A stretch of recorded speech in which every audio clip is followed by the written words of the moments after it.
Welcome everybody to Stump a Christian Night. I know that the flyer and the posters and the meetup all say Stump a Christian, but like stumping people and getting stumped, I mean, is that really anybody's heart to do that? No. My ultimate goal is to have open conversations with people that might not agree with each other and to be able to come to a conclusion on some things and maybe not come to a conclusion on other things, but know that we're here, we're humans, we want to have honest, truthful, logical, reasonable conversations. And the ultimate goal really is to be friends. And if some of us are Christians and some of us are not Christians, that's okay to be friends. We can still be friends and disagree. So that's what we're here for tonight. So let me tell you a little bit about my story. I found myself on staff at a church, and I had students asking me questions, middle school and high school students asking me questions that I did not know how to answer. And I realized very painfully about 10 years ago that I had blind faith. And no Christian wants to have blind faith, right? We think we need to know the reasons for the hope that we have in Jesus Christ, but guess what? I didn't know a lot of the reasons. I understood that, I was raised Christian and my parents were really excited about it, and it seemed real to me because I, had a lot of spiritual experiences, right?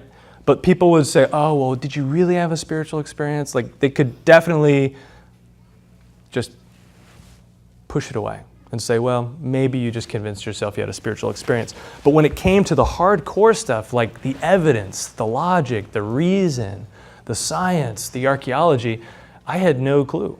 And so at that point I realized, you know what? I can't give cheap answers to my students. I can't just have some doubts and push them to the back burner of my life. I can't have these, what I like to call faith cavities, right? If you don't brush your teeth, you don't take care of your teeth, you have a cavity on your teeth, you are going to end up having rotten teeth. And so people of faith sometimes are guilty of not knowing why they believe what they believe and just kind of closing their ears to the world and just being like, la, la, la. And I discovered that I was one of those people, and I did not like that about myself.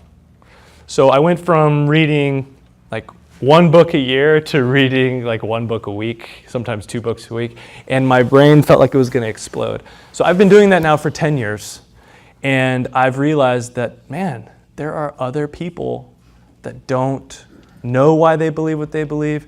There are people in our community who don't believe and have like major issues with Christianity, and like the polarization just keeps getting wider and wider and wider, and I don't like that.